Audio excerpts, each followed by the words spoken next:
Good evening, everybody. Thank you for coming. I am Cristiane Martinez, and as you can see, we're going to talk about fear of death today. Tonight, actually. And this topic was brought up to me by a friend, actually. In the beginning of this month, we are in September. Yeah, beginning of this month, I traveled. And I was staying at a tiny house, and you know those tiny houses where you have like the second floor where the bed is, and then there's the first floor. I fell from the first floor to the second floor, and it was like a pretty high. It was pretty high, right? The distance that I fell, and I was talking to a friend about. I'm okay. Nothing happened. I didn't break any bone, or I had some bruises all over my body, but I'm okay. I was talking to a friend about it, and then she said, "Oh, that was dangerous." And I said, "Well, yeah, I could have died." And then she said, "Don't say that." I don't know why this changed. Okay, sorry. Okay, sorry about that. So I said I could have died, and then she said, "Oh, don't say that. Don't talk about death." And I was like, it was a joke, what I was saying, I could have died. But anyway, why not talk about death? Like, what is it so wrong about it? And that made me think. So that's why I decided to talk about death today. And death is part of life, we all know, right? And fearing death is actually normal. We are afraid of death because of our instinct of self-preservation.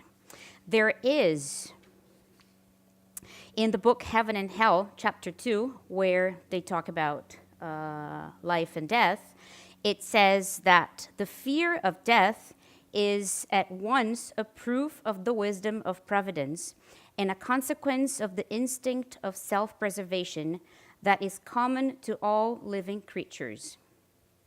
It is, moreover, essential to the well-being of the human race, so long as men and women are insufficiently enlightened in regard to the conditions of the future life.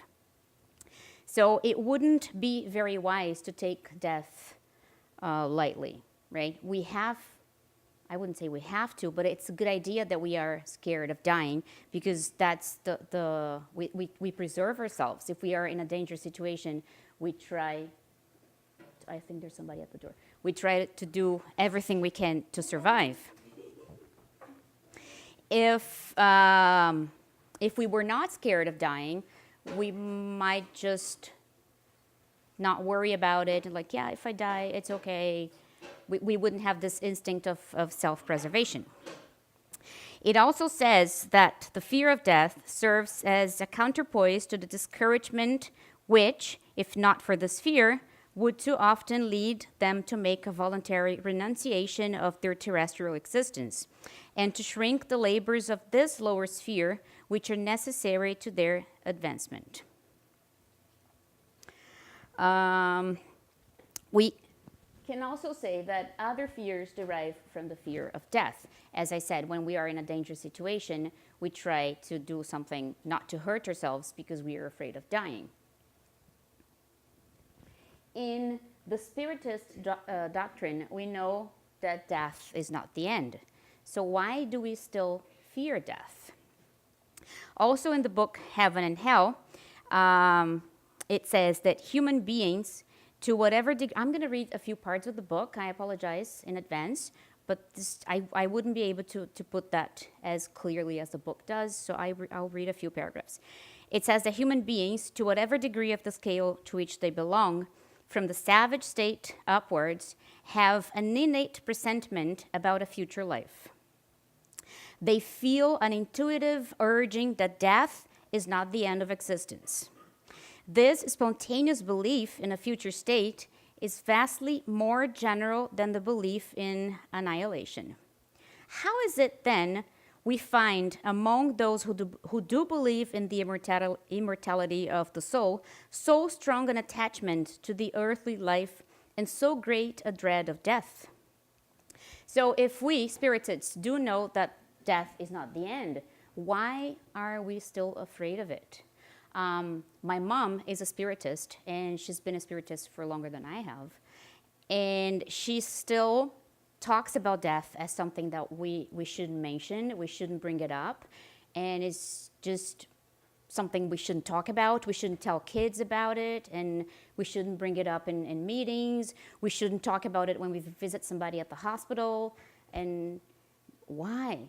She is a little afraid of dying, and she's a spiritist, and I guess we all are a little bit. And why, right? So, again, from the book, as human beings arrive at a true understanding of a future state, their fear of death diminishes. So because we have this knowledge of death not being the end, our fear of death should diminish. But at the same time, they also comprehend more clearly the purpose for an earthly life, and they await its ending calmly, without impatience or regret. The certainty of a future life gives another direction to their thoughts, another aim to their activities. Before acquiring this certainty, they labored only for the things of the present life. Having acquired this certainty, they labor for the life to come, yet without neglecting the duties and interests of their present life, because they know that the character of their future lives will be decided by the use they will have made of their present existence. So the present is the time to get things done.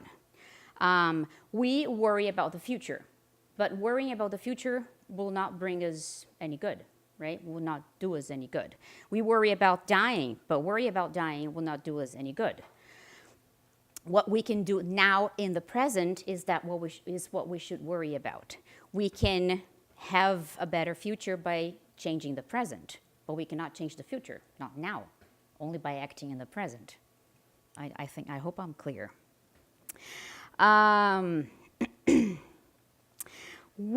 Continuing from the book, in order to free ourselves from the fear of death, we must be able to look at it from the right point of view.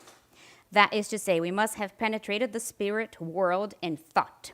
We have to start thinking as spirits. We are immortal beings. This life is the temporary one.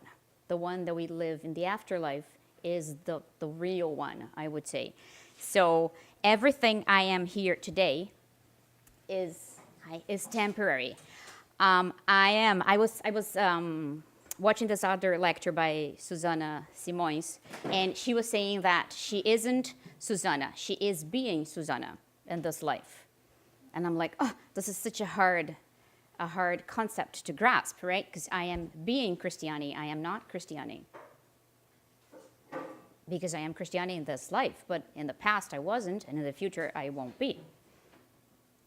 The real life of humankind is in the soul. But while humans remain attached to external values, they see life only in the body. And therefore, when the body is deprived of life, they fancy that all is over and abandon themselves to despair. If, instead of concentrating their thoughts on the outer garment of life, the body, they directed their thoughts to the source of life, to the soul, which is the real being, and which survives the change of its outer clothing, they would feel less regret at the idea of losing their bodies, the instruments of so much trouble and suffering. But for this, humanity needs a moral strength which is only acquired gradually and in proportion to its advancement towards maturity. We have a lot to work on still. We are jealous. We are jealous of our brothers and sisters. When I say brothers and sisters, I mean real brothers and sisters, like in this life. We are jealous of our possessions. I am jealous of my car. You know, I don't want anybody else driving my car. But why does it matter? We like to keep our possessions. We watch series on TV or movies where people hoard, where people don't want to throw garbage away because they think, well, I might need it someday. Well, this might come in handy someday, so I'm not going to throw it away. I'm not. So you can imagine how hard it is for us then to let go of the body, right? If, like, I'm jealous of my car, of course I'm going to be jealous of my body, or I'm not going to want to let go of my body. So we are attached still to our material world, and we are here to learn how to gradually let it go, because this is the temporary life. And I was talking a while ago as well, before actually I decided to talk about this topic. I was talking to a friend, and we were talking about death, and he said that death, the problem for him, for death, is not that of him dying, but of losing his family. He worries about losing his mom and his dad, or he has younger brothers like losing the younger brothers before him, because he thinks that he should die first because he's older. And what I try to explain to him, he's not a spiritist, he doesn't believe in God actually, is that first, we're not losing anybody, because my brother in this life, or my sister, is not actually my brother or my sister. They're just a spirit who in this life, they are my brother and my sister, right? But they're not. So you're not losing anybody because they don't belong to you. And second, it's not, you're not losing because they don't disappear. They're there. They don't die. And they're gonna go to a different place. So it's the same as somebody traveling to another country. Like I'm here in Canada, I'm from Brazil, my whole family is in Brazil, and I haven't died, right? I'm just very far from them. But it's kind of similar if you think about it. So I tried to tell him that it's also, you're being selfish when you say that you don't want to lose somebody in your family. And I'm not saying that death should be considered something that you should celebrate or be happy that somebody's gone. It's not what I mean. It's just that that person is not actually gone. You're going to miss them, and you should have them in your loving heart and pray for them and think of all the good moments you had together. But that's it. And be sure that you're going to see them in the future, if allowed, if possible. So you're not actually losing anybody. So the fear of death is therefore, it results therefore from an insufficient knowledge of the future life. But if we, again, I repeat what it says there, if we have this knowledge, why do we still fear death? We shouldn't.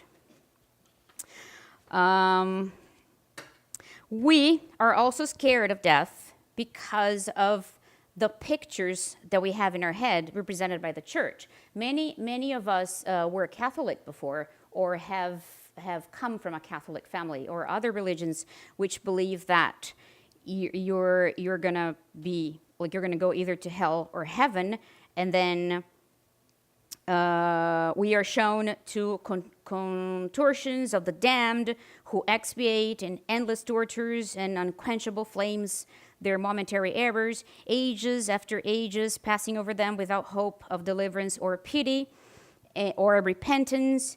And we see sufferings of the souls who are languishing in purgatory, who are awaiting for their deliverance. So we have also this whole idea of hell and heaven. And that, for me, for instance, when I was a child, I was scared of dying because I didn't want to go to hell. And I remember I asked my mom once if I was going to go to hell, because hell is so bad, right? And why do some people get to go to heaven and some other people get to go to hell? Like, why did they do that? It was so bad. Anyway, so that contributes to our fear of death as well. Death is surrounded by somber ceremonies, which are far more suggestive of sorrow than of hope. Death is always portrayed in a negative light, never as a state of transition. All the symbolisms employed to describe it makes reference to the destruction of the body, and it portrays death as a hideous, fleshless specter. None of the symbols employed for this purpose represent death as the deliverance of the soul, joyous and radiant from the terrestrial bondage. The departure for a happier state of existence is accompanied only by the lamentations of the survivors, as though the greatest possible misfortune had befallen those who were gone before us. And reading this, I was comparing death to birth. When a child is going to be born, or when a woman knows she's pregnant, there's celebration, right? We say congratulations, and then there's a certain preparation for birth. Like the couple or the wife or whoever is pregnant, they have 9 months to prepare, and they they think of the name, and they think of what they're going to do and the things they're going to buy, and when the baby goes to school, or when the child learns this and that, and we don't have this preparation for death, right? But birth is a process. Like, we are in the spiritual world, and then we're born, and we're here temporarily, and then we die. So it's a process the same as birth. So why don't we talk about it? Why don't we prepare for it? And there is a common belief that which places souls in imaginary regions, scarcely accessible to human thought, where they become strangers to those they have left behind on earth. The church itself places an impassable barrier between them and the latter, for it declares that all connections between them have ended, and all the communication between them is impossible. If they're in hell, all hope of seeing them is again lost forever, unless indeed for those among the latter who incur the same doom. If they are among the elected, or the elect, they are entirely absorbed in their own contemplative beatitude.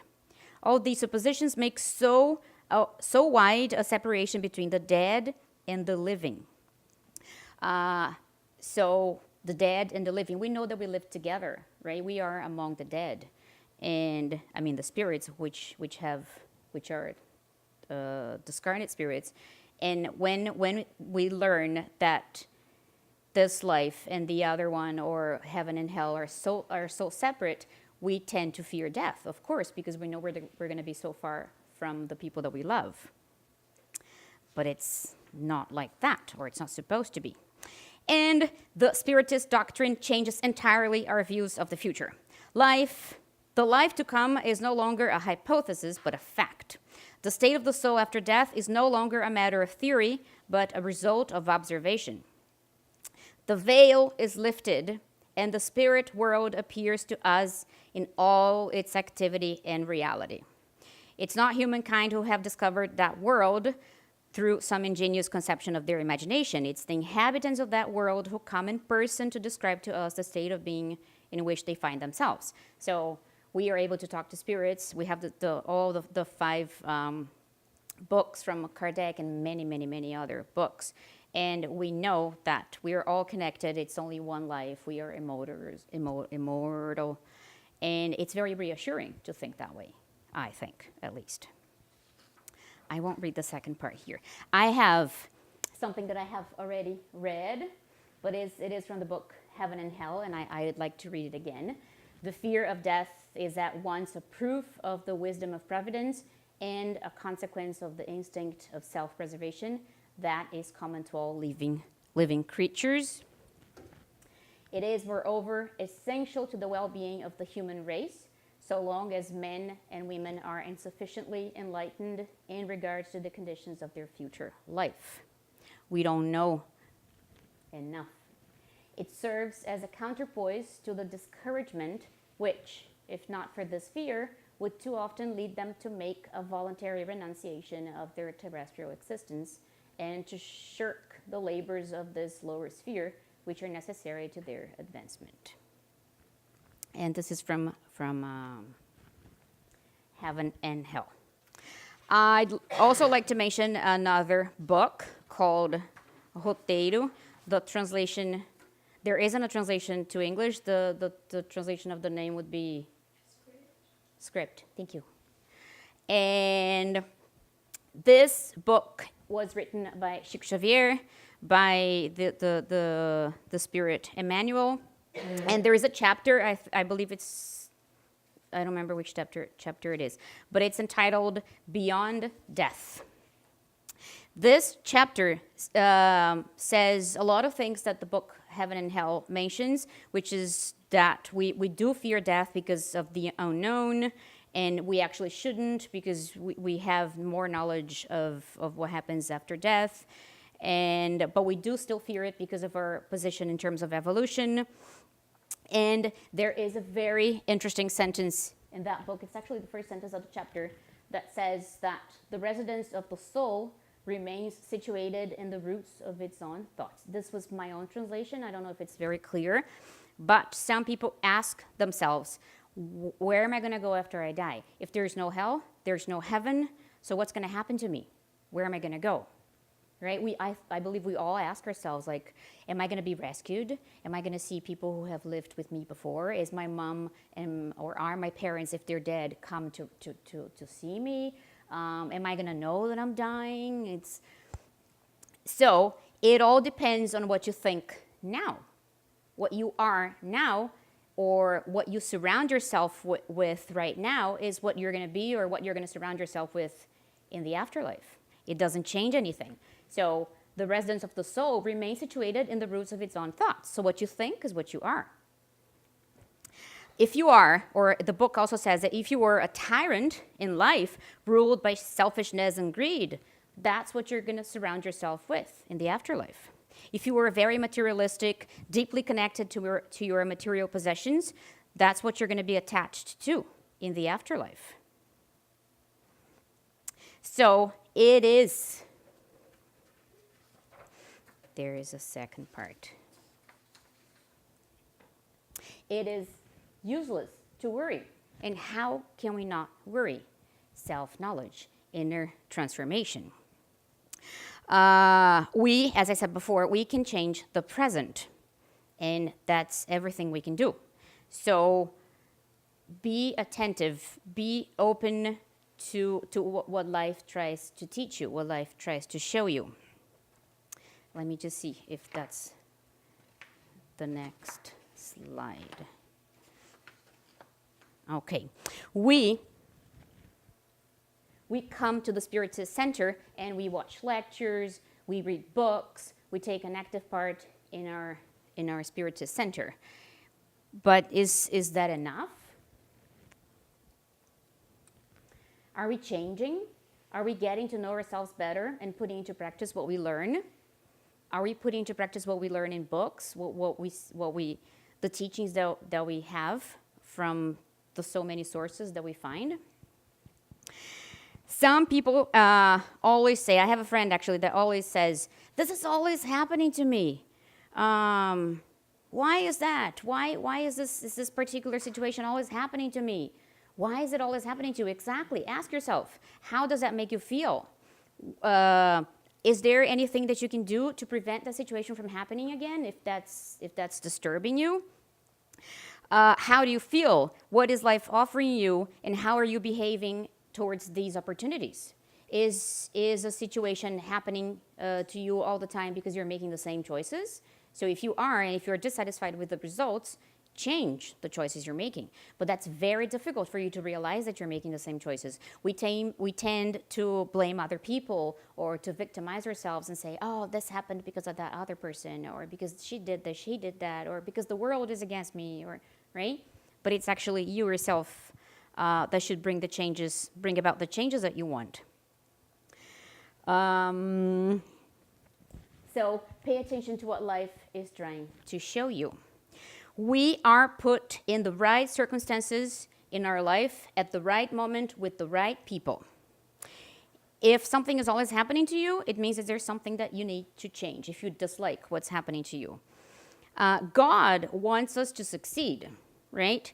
We are bound to evolve and go towards perfection. So the more attention we pay to our feelings and our reactions, the better we will be able to change them, the better we will be able to understand ourselves. If you, for example, when you're upset, if you become aggressive, and then you think, and then you come to the Spiritist Center, or you read books at home, and you learn this and learn that, and then you become upset, you get upset, you become aggressive. And the next day you get upset, you become aggressive. And you don't try to change it or to stop and think to yourself, why am I becoming aggressive? It's not making me feel good. How can I change this? You know, that's really important. Also, we are naturally connected to what we create.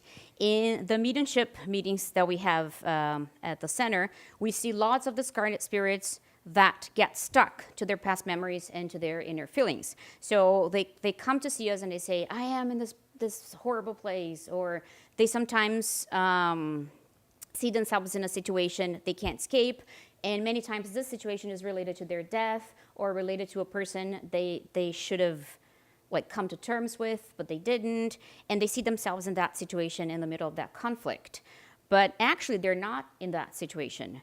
They just create that with their own thoughts and their own vibrations. So what are you vibrating? What are we vibrating right now? What are our thoughts? So if you want to know what's going to happen to you after you die, think of yourself now. What are you vibrating? And what are you thinking about? Or what, not only right now, but in your day-to-day life? You know, are you aggressive and wanting the world to end?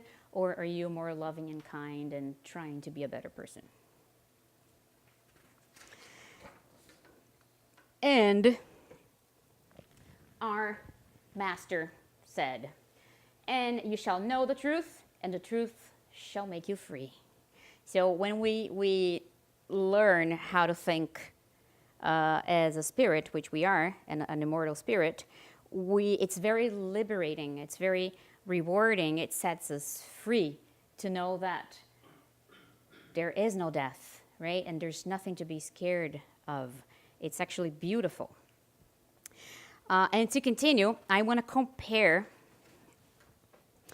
death in our doctrine and in the Spiritist doctrine with death in medical terms. Death in medical terms is, I am not a doctor, but I'll try to explain, is like the absence of life in your body, right? When your heart stops beating and yes, exactly. There's no physical function in your body, and then you're dead. But we know that that's not what happens in Spiritism. That's not death in Spiritism. And I have made this little chart just to make it clearer. We have incarnation because we are alive, but alive because we're always alive. We never die. Alive, I mean in the body, in the physical body. And then there's death. And then we have a period of eroticity when we are in the afterlife. And this period could be as short as a few days or as long as, centuries and dozens of years. And then we have rebirth again. And we should actually have birth as like incarnation, as a preparation for birth before, in my opinion, because there is a period of preparation. The same way there's a period for death, there is a period before you were born. Yeah, so my mistake, I didn't include that. But anyway, and death in medical science or in the medical world, it's considered something. It's like set in stone, right? Your heart is beating, and then your heart stops. Oh, you're dead. That's it. And in our spiritual life, death is a process. It takes a while. It should be treated differently, but it's not. And we know that it's not the end. It's actually the return to the spiritual life. But anyway, to give you an example of how important it is for people to treat death as a process and not something that just happens, I will give you an example of a story of the book Workers of the Life Eternal, Chico Xavier, by the spirit André Luiz. In this book, André Luiz is part of an aid expedition that will help 5 individuals make their transition into the spirit realm. And the books by André Luiz are very, very, very interesting. We should all read them. And it's good because André Luiz has this journalistic approach. He's a doctor, so he understands everything that's happening in that side as well, in the body. But he has this journalistic approach when he writes, so it's very clear for us, for like the layman. And in this book, they talk about the story of Joaquim Cavalcante. Joaquim Cavalcante, in his life, he was Catholic, considered a very, very good man, but he was afraid of dying, really afraid of dying. He didn't know if he was going to go to hell or go to heaven because he had this idea of hell and heaven. And because he was so religious, his family abandoned him. The family said that that Joaquim Cavalcante wouldn't give them enough support and enough attention because he was always in the church. So they abandoned him. in the end of his corporeal life, he had a digestive problem and he needed surgery, and he wouldn't survive even after surgery. Doctors told everybody about it. But he had issues with his ex-wife. And in the deathbed, he wanted to apologize to his ex-wife. He really, really, really wanted to apologize. But he had some unresolved guilt towards this ex-wife. But he didn't know that she was dead. She was already in the spiritual world. So he's in bed in hospital, and he insists on seeing his ex-wife. He's really attached to his flesh because he's afraid of dying, but his body is not responding anymore. So the doctors in the hospital decide to call the priest of the church where he used to go to. And when the priest comes, he thinks that it's not actually worth doing anything, but he does pray, and he leaves. Like, he doesn't talk to Joaquin. And at the same time this is all happening, the spiritual team is there with André Luis trying to help him, and they want to bring the ex-wife to Joaquin so that he can apologize, and that might help him leave the flesh, right? But he's so attached to the body that they can't. They bring the ex-wife, but he can't see her. He can't leave the body for like a few minutes. So they start opening vessels through his intestine and his stomach to make him more sick, right? So that he can detach from the body to be able to see his wife. So they do that, and he detaches from the body, and he sees his ex-wife, and he apologizes to her, and she apologizes to him, and they have this, well, they forgive one another. If you read the book, you will see the whole story, but I'm just summarizing it. And then he goes back to the body. But the meeting that he had with the ex-wife wasn't exactly what he had hoped for, and he's still very connected to the flesh. The doctor then decides to euthanize him. He says, well, there's nothing we can do. I'm going to give, there's a name, he called it the soothing injection or something in the book. But he's still connected to the body. And the spiritual team tries to like talk to the doctor and try to like not allow him to do that, but they can't. And the doctor injects him with